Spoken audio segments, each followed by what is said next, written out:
All right. Now I would like to introduce our guest speaker, Michael Daniels. Um, this is, I think, going to be the year of the Chromebook. That will be my prediction, but it also is going to be the year of live streaming. And I think that, and you probably all know a little bit about live streaming because of what we're doing in the show here, and we're live streaming over to YouTube. But clearly, live streaming is going to be so simple, and Michael's going to show you how simple this is to actually live stream out to the world. And I expect probably by the end of the year, a lot of you will be live streaming, and this is the year for live streaming as well. Now, Mr. Live Streamer is Michael Daniels. He is the expert of experts on this. I've known Michael for over a year, and Michael was actually, I want to thank Michael publicly again. Michael was instrumental in helping us set this show up. Hewie and I picked his brains, and he helped us. And so thank you again and again, Michael, for your help. Hewie and I are both part of Michael's community, which he will talk about probably today. We meet with him once a day, a bunch of old techie guys sitting around talking. It's great. And he gives us a tip, we have a chat, and we learn something, right? So it's truly a great, his community is great, and he is the expert on live streaming. So I've asked him to come here and explain to people who, a lot of you probably just have no idea even what live streaming is, and he understands that. So he's going to talk about how that might affect you and what live streaming is. Right, Michael? Absolutely. Wow. What a great introduction. I really do. Take it away, Michael. I really do appreciate it. That's pretty awesome of you. I really do. Thank you so much. You guys are great supporters too. I don't make a lot of money. I do have a paid for community, as he mentioned. It's not like I make a lot of money. Come try it for $10. Just see if you like it, because you learn a whole lot. It's not just live streaming. It's all kinds of things. I'm a Google product expert, been around for a very long time, and doing that. I started live streaming when Hangouts started in 2013, which I believe that's correct, and haven't looked back. And yeah, I'm going to talk about that today. Why do it? I mean, why live stream, etc., all that kind of stuff. So one of the things, what is streaming, first of all? I'm sure you've heard of streaming like Netflix, maybe Discovery Plus, the History Channel, Disney. You can stream to all these services. Hello. Hey, hello. All right. There we go. Get that off screen. All right. See, but live streaming can be a lot of fun. But so I have to tie the two, because streaming, what is streaming? Streaming is actually streaming that and getting something, watching shows, that kind of stuff. But what's the difference in streaming and live streaming? And I'm going to talk about also, why would you want to live stream? So let's get right into it. I'm going to go to show you my screen, and I don't even have to screen share. I have the technology. I can do this kind of stuff where I can bring it right on my screen.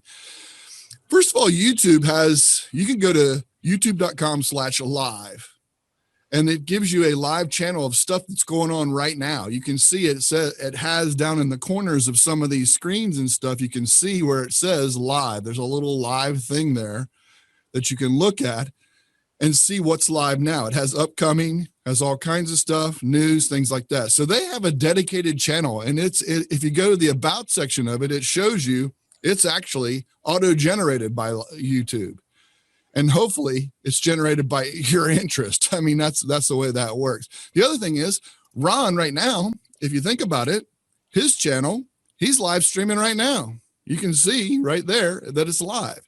And in this area on channels, one thing that's really nice about this is it does have sections like this that tell you that it's live or up and coming stuff. So that's how to way to see it. Okay. I have to show you about the streaming part to show you that people are streaming, to get to the point why you might want to do this as seniors. I know I don't look like it. I hope I don't anyway, but I'm 57 years old. I'm a senior. I consider myself like you guys, and my mom. I mean, I talk her into doing some stuff too, and she's 80. And there's reasons that I talked her into doing this, into live streaming. You think, oh my gosh, you taught your mom to live stream? That's unbelievable. And And Ron, you can talk every once in a while, just so my headset, you know how my headset always goes off. So if you can say something, I don't mind you interrupting. No, okay. I don't have a problem with that. So the thing is here's the deal. Here's the thing about live streaming. I'm gonna go back to me for a second. Here's why some of you out there, there's so much junk out there right now. There's so much bad stuff. Our grandkids and our kids and some of those people need to see some stuff from us. For example, I know this great family, and this guy has a set of train sets. He's all about trains. You could have a live stream just talking about old train sets, things like that. These are the things that kids nowadays need to be seeing, this stuff instead of some of the other junk. But the other thing is you're going to leave memories. You're going to leave memories out there that they can go back and watch. Remember when Dad used to do this? Remember when Grandpa used to do this? This is awesome stuff. Or live cooking. Some people love to cook, and they're cooking all kinds of fancy stuff and stuff like that. You have a talent. I promise you. Everybody out there has a talent. Or maybe you're a veteran. A bunch of guys getting together and just chatting and talking. This is important because when the grandkids come back and they want to see what Grandpa did, they can come back and see live streaming that's important, not just live streaming that's just sitting there doing something. Let's say you're at home making quilts. You're working on quilts. Look at these people come on. They just do some quilts. They have different guests on.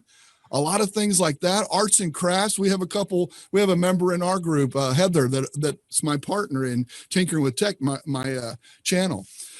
They come on and they do art. They do it live, so you can be a part of it and engage with people. But it's important that they learn maybe even how to sew. You know, if you have something to teach, you might have a recipe or something. Let's say go back to that cooking. You may have a family recipe that you want to share with your kids. And if you put it on YouTube and live stream to YouTube, it's there forever. They can always go back and get that recipe. That to me is a reason for you guys. Every single one of you need to do something. I don't care if it's unlisted. It doesn't have to necessarily go live if you're shy and don't want to go on camera, but at least live stream it out there to YouTube. And that's what we teach in our community. That's what my community is built for. Like I said, I'm not out to get rich. That's not what I want to do. What I want to do is I want to help people. I really want to help people. And he's right. Ron's right. Live streaming, it's a big deal. And I think it's important because they will always, always have these memories. If you look at my channel, I can show you some things. You're going to get an intro video when you first come on. Go ahead, Ron, say something because my headset again. Well, okay. Good video, Mike. All right, there you go. And so right here, I have quick tips that I do this isn't for the community. This is for the web. So this is out there for everybody. You can go see that right now on my channel. And my channel is youtube.com/Michael Daniels. And I'm sure Ron will provide that for everybody. And then we do a tech show every Wednesday. This is the show that you guys, Ron and Hewie, come and they can be a part of afterward, because the guests that come in, they can talk to, you guys can come in as community members, come in and talk to those people. And then I do a live game show. My kids will always remember my live game shows. Look at that. Look at all these game shows. They will always be able to come back to this in the future and say, you know, my dad used to do this live game show, and they'll be able to come back and watch some of those shows. You guys need to check out the live game show too. Come have some fun in the audience. You don't even have to come on. You don't have to come on screen. I know Hewie he can attest to this. I know he comes in some Fridays and says, dude, I watched your show. It was late, but I watched your show and it was so awesome. It's so much fun. Well, good. I'm glad you enjoy it. But it's based off of old TV game shows too. So if you look at like plus word is actually the same as password. Forbidden's like playing the board game Taboo. Friendly Feud is just like Family Feud. So it's really kind of fun. And I had a lot of time producing this. And listen, you don't have to be an expert. I've seen some videos where people come on and they're just, you know, they just come on and they're just sitting there cooking. They might have their cell phone set up as their camera. and they might just sit there and just show something being cooked or something on their counter. And just, it can be that rudimentary. But the thing is then they can turn it to themselves and they get to see grandma. They have memories. They have memories of you. That's why I think it's so important. Every one of you out here has something to share. But I think more importantly, you have to share it. You have to do this. You could say, well, I could just record it. That's true. You can. Then they have to figure out how to get it off your computer, find it, all that kind of stuff. If it's on YouTube, let me tell you what, there's a lot of people and a lot of the kids are going to YouTube. So I think it's important. Our channel, I'm just going to talk me for a second. It's tinkeringwithtech.net. And this is what it looks like when you first get there. It talks about it. It gives you an idea of what we do. I walk you through. You can hit any of these join now buttons. And look, I'm not trying to promote myself or whatever. What I'm trying to do is help people. Okay. That's not what this is about. I mean, I know I do want to have more people because I want to help. I know I can help more people and we can learn to do all this stuff together. One of the main things, the last thing I'm going to talk about, because I don't want to take too much time and I want to leave some room for your question, because anybody that knows me, it's not about me. You know what I'm saying? It's not about me. It's about you and helping you guys and what I can do to help you guys. That's the key thing. I'm going to show you a product that is extremely easy. And Ron, actually, it's so funny. Ron sent me a video this week using this new software that's so easy. He said, oh my God, this is so simple. And it really is. The thing that I love about this software is you can do it from any phone. I don't know about a BlackBerry, but anyway, no, I'm just kidding. No, Michael, tell them it's not software. You don't download anything. Well, that's true. That's a good point. There is no software. That's true. Okay. So yeah. So any phone, so Android, iOS, iPads, anything, you can start a live stream. You can do it on a computer. You can do it on PC or a Mac. It doesn't matter. And he's right. And Chromebook. That's what I love. I love it because when we lost Hangouts, there's nothing that you can do a live stream from. So this program gave us that ability and I absolutely love it. And like he said at the very beginning, Chromebooks are going to be the thing. Well, you know what? These two tie together and yeah, there's no software. There's no software to download. Zero. It's awesome. It just starts working and it works well and you can make it look pretty snazzy. So let's go look at it real quick. I'm going to go back down to that screen. Remember, it's tinkeringwithtech.net, by the way. Okay, so now this is going to show you all a funky screen here. I'm going to actually remove that. So now you don't see that. So this is one of the backgrounds that I have, and I can put different backgrounds, whatever. Oh, this is what it is. It's all browser based, as you can see right here. It's just StreamYard, and so it's you're in the software now, right? I'm in the software. I'm displaying and showing the software right now. Exactly. Okay, but Michael, explain how you got there. I can do that.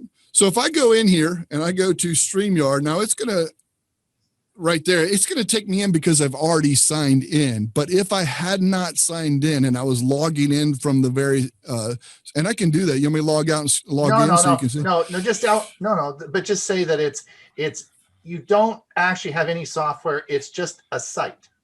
Yep, it's just a site and you don't need a password. You don't have to remember any passwords. I love it. It's so awesome. What they do is they say you log in, and when I log in, they're going to send you a 6-digit code and you put that in, and that's how you come in because you're going to get your email. So you go to your email, there's my code. I put my code in and then I'm in. I'm right here. It is so simple, so much fun, and so easy to do. And then you, I could sit here and get really technical, and I'm not going to. I'm just going to touch on some stuff. But what's nice is how much does the software cost, Michael? Well, there's a free version. It's a free one. There's a free version. So very nice as well. Yeah, exactly. Free version. Absolutely. And then past broadcasts here, you can see like those game shows and all that stuff. This is a paid version that you get this. Okay. Paid version gives you the past broadcast. I have every recording right here. So if you did want to download the recording, you can go get every one of your recordings that way. Let's say you're just not comfortable going to YouTube, or I don't want to, deal with that. I get that, but at the same time, I think that's an important thing. I think if it's out there, it's evergreen. It's always there. It's always going to be there. And your grandkids and everybody else can come back to it. That's what I wanted to instill in you guys today. And I think a group of seniors is the best group, because you guys, I'm telling you, you need to do. I know you know what you're saying, dude. I'm afraid. There's no way I'm not going to do that. I can't do that. I can't be doing that. What I'm telling you is you have to. We really have to do that. We have to have some good stuff out there. There's so much junk going on in the world right now, with all of the situation that we have. It's so important that we give this to our siblings, to our friends, to our whatever. We need to have, this is a good thing that we need to share. I love just listening to the meeting today. You guys talking about different CPAPs and things like that. I'm a CPAP user, been using it for 5 years. But some people are like, what? No way. He's too young. It doesn't matter. That's not what it's, that collaborate. We have to have this engagement and collaboration. And that's what these services and going live, and why I think it's important. Every single one of you, I don't care who you are that's out there. You might be a stamp collector. You might be, like I said before, train collector or anything. There's something out there that you do, or you have a specialty or something you can give to somebody else. But moreover, and I'm going to finish with this one last time, I think it's important that your kids and your families see and have a memory that you will always, always have and be able to use.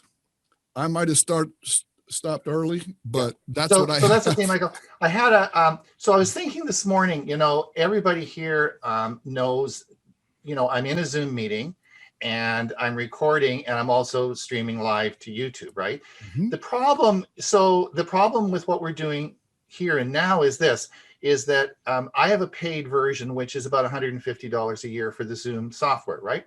Yeah. And we need the, so in order to stream to YouTube, you need the paid version, as well as if you want anything recorded over 40 minutes, you also need the paid version, all right? For Zoom, you're talking about Zoom, right now. that's right. Yeah. But now, if you go to StreamYard, and what we're really talking today is about StreamYard, which is the easiest piece of software in the whole world. There is nothing easier than StreamYard, right? And it's free. And there is no limitation on the time that you can record.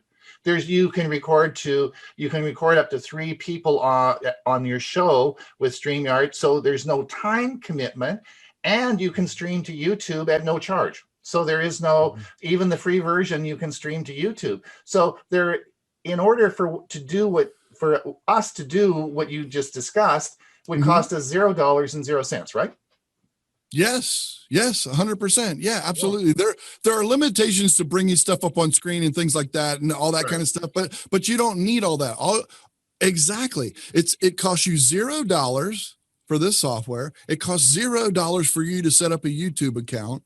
And you guys, Ron, you and Hewie both know, being in the group with me in our community, I do a lot of stuff on Google. If you want to learn some Google stuff, I teach a lot of Google things. We wrap everything around our sites on Google, things like that. I do a lot of stuff. I'm a product expert in Google. So that's what I focus on.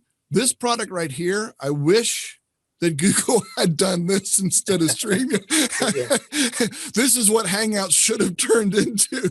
But at the same time, I know a good product when I see it too. I mean, I pay them the highest pay, even though I don't use all of it. I pay that so they can help their resources, get better at doing that and stuff like that. Right. So now there are some, now I will tell you, Michael's been talking about StreamYard for a long time. And I thought last week, I said, that's it. I'm going to try this. I'm going to try it. And I was blown away how simple it was. Michael's been giving me all sorts of tips on it, and he even does videos on it, and he teaches his whole bunch, and I forget it all, right? Senior, I forget it all. And so I thought, well, I stumbled on it last week. I thought, I got to learn this. And I did a video for Michael, and I sent him this. I said, hey, I did this on StreamYard. It was so simple. I was going to watch a bunch of videos on how to use it, but you don't need any videos. Oh, you don't, do you? You really don't. I know. No. It really is. And that's what's also really kind of cool too, is that, you know, Ron used it to send me a video. He used that. He recorded using the software to send me a video. You can do, it's the same software, or I say software because it's software that's on browser based, because you don't have to download an app on your phone. You just use it on your phone. That's amazing. Yeah. I can go to do a live thing outside. Let's say I do stuff outside. Let's say I'm a ranger, a park ranger, or I was a ranger, or I know stuff about the forest and stuff like that. And I want to do that. I want to do that kind of thing. Then you know what? I can do that. I go and I do that and I share with everybody. Those kind of things, you know, if you used to be an arborist or you used to be whatever, you can go and do that and just start live. I mean, it just starts up. It's really that simple. Yeah. Mm-hmm. Well, listen, Michael, thank you so much for coming on the show. 100%. I do appreciate you. This is an exciting, I'm really pumped up and excited about live streaming. I think this is the year for live streaming, and we are going to talk probably more about that. Will you come back sometime? Of course, 100%. Please come join the community just for you know, just a little bit too. Just try it. Just try it. I think you would you'd get a lot out of it. But anyway, thank you, Michael. Thank you, Michael. I'd like to say that Michael has a lot of tutorials that he's recorded that are available for people in his community, and also every day he does a daily tip. Sometimes they're only about 5 minutes, and we'll chat amongst ourselves afterwards for 10 or 15 minutes. You don't have to be there at every one, but it's a lot of fun. He puts a lot of effort into it, and he also has some great tutorials on all types of items. One of the things that I talked about here was my StreamYard. Well, I learned about it from Michael and some of his videos. So I said StreamYard. Stream Deck is what I meant. Too many streams. that's right. But there's just a lot of information, and we share it amongst ourselves and talk and learn together. And it's a great community. Are you ready to go there with your segment? I am. Yes, I am. Excellent. Good. Thank you, Michael. Stay and enjoy the show.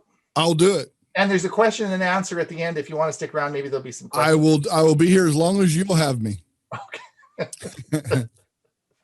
Okay. We will get Hewie up now.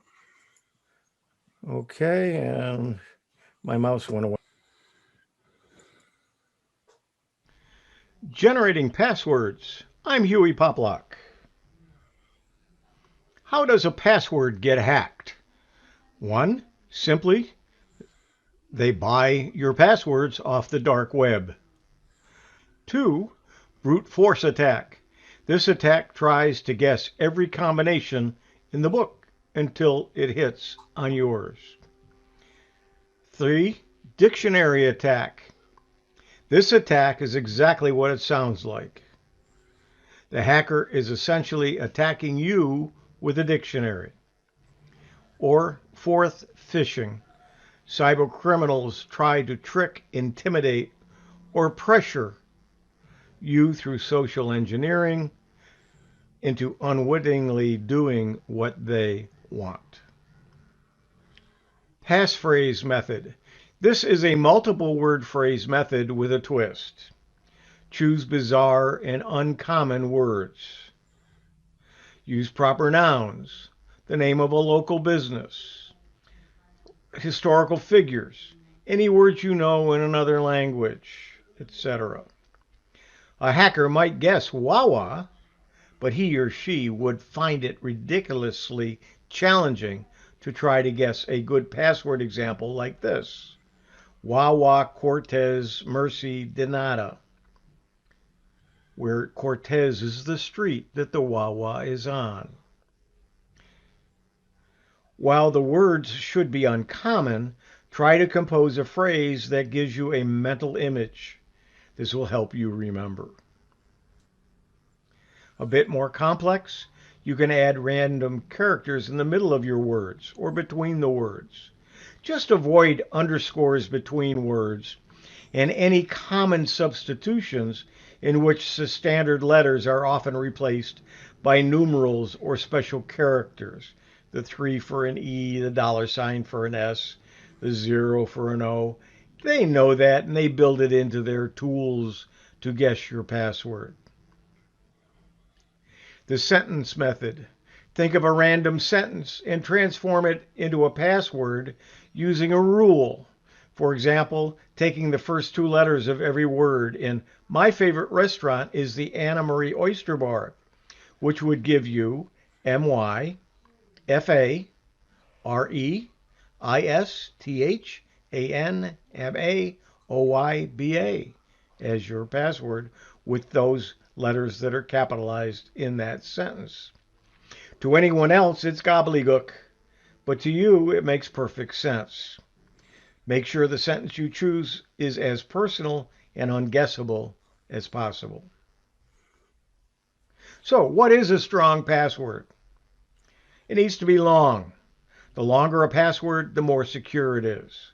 A strong password should be at least 12 characters long. Some say it should be 16 characters long. Random. Strong passwords use a combination of letters, numbers, cases, and symbols to form an unpredictable string of characters that doesn't resemble words or names. Unique. A strong password should be unique to each account to reduce the vulnerability in the event of a hack. Don't have password 1, password 2, password 3, for instance. Doc Grumpy, Happy Sleepy, Bashful, Sneezy, Dopey. You asked for a 7-character password. How about storing passwords? A lot of you do it on Post-it notes. You just stick them up. At least you're keeping track of passwords and you're making strong passwords. Keep a notebook of them. Better than the Post-it notes. Excel spreadsheet or Word text or a text document. Not really reliable, because if somebody gets into your computer, they can grab that whole list and they've got all of your passwords. And then finally, use a password manager. That is the best way to go, but a lot of you don't want to do that. You don't want to learn how to use another program. I understand that. In that case, you want to still choose a strong password and then use one of the other means of keeping track of them. Some of the password managers are Bitwarden, eWallet, which is one I use, Dashlane, 1Password, LastPass, which I have also begun to use, and RoboForm. There are a lot of other ones out there. Using a password manager, whichever one you choose, is good, because then you're keeping track of all of your passwords in one place, and you usually have one great big long password to get into that program. Here are some of the password managers I mentioned. eWallet by Iliumsoft, and there's their location. LastPass, Bitwarden, Dashlane, RoboForm, and 1Password, and all of their links to their websites. But you can also generate passwords from some certain websites and then use those passwords. And we're going to examine these next in our demo. The first of the password generators that we're going to look at is from 1Password, which is one of the password manager programs. However, this is from their website. When you open it, it already has a password at their default position. Mine happens to show 20 characters. I'm not sure if that'll always be the case, but when you start it up, it will have a certain number of letters or characters there. And in this, you have a few choices. You can have it either a random password or a memorable password or a PIN, and you can include numbers or symbols. So let's take the memorable password. Let's first look at the random password, and you'll see it is just some numbers and letters. If we wanted to add symbols to it, it would look something like this. We'll take the symbols out and let's go ahead, change it to a memorable password, and it's going to be a series of some words. And you tell it how many words you want. So obviously with 4 there's at least 16 or many more than that characters when you choose 4, and you can even go as high as 15 words, but let's keep it at 4. And if we don't like the 4 words that are there, we can click this, which refreshes it and gives us another series. Now, when you actually use this password, you're not going to put in the dashes. It's to help you remember, or help you when you put them in your notebook or whatever you keep track of them with. You're going to put the dash in to help you put the words in the particular website when you get there, or wherever you need the password. And to copy it, you just click this. When you do, it puts it in your clipboard, and then you can paste it into a list that you're keeping, some notes that you have, or if you're using any password manager, you can actually put it right into that. The next password generator we're going to look at is part of LastPass. Now, if you're using LastPass, you can generate the passwords from within the program. But if you aren't using the password manager, you can go to their website and use this generator. Again, they have some choices. You can choose your password length.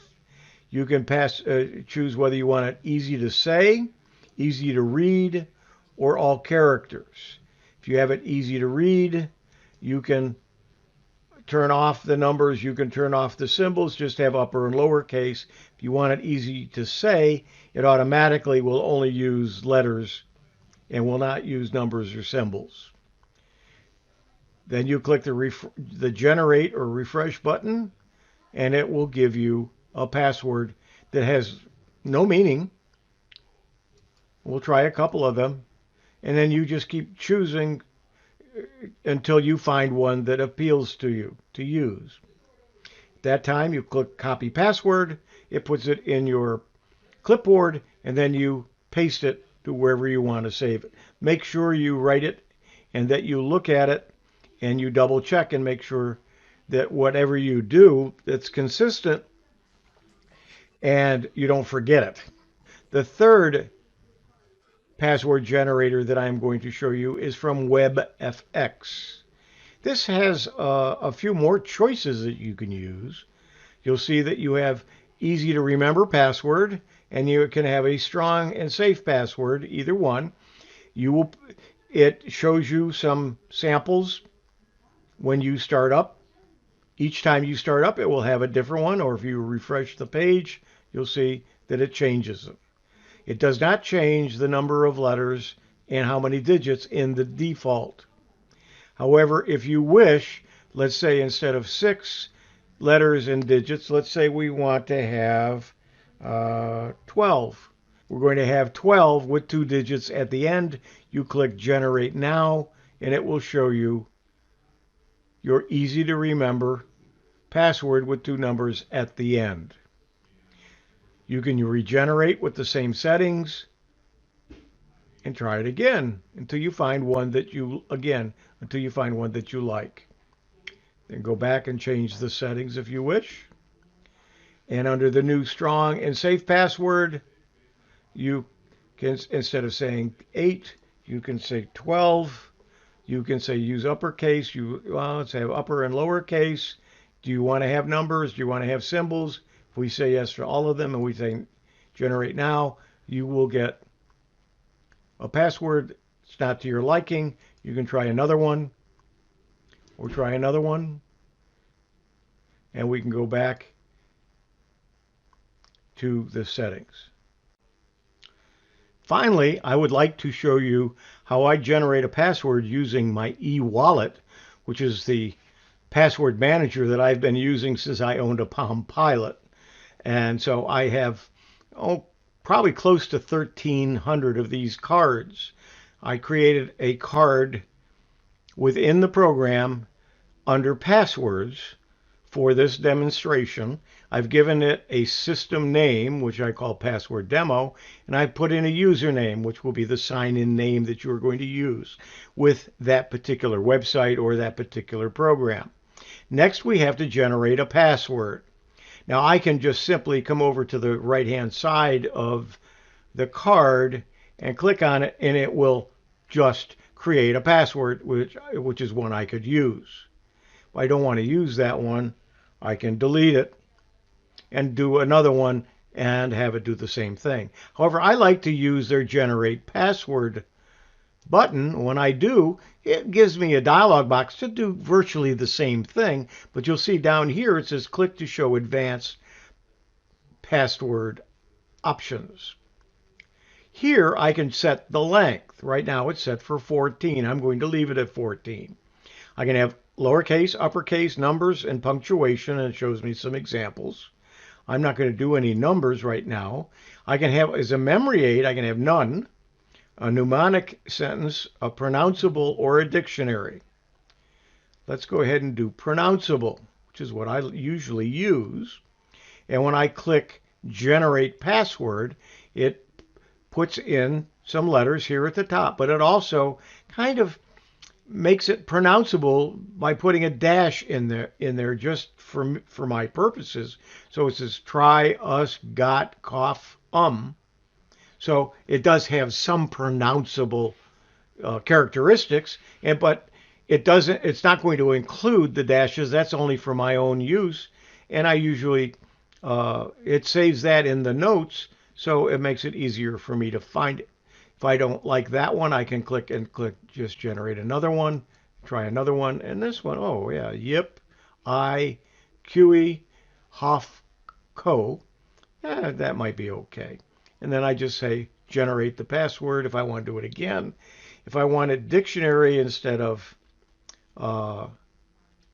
pronounceable, we'll try that and generate.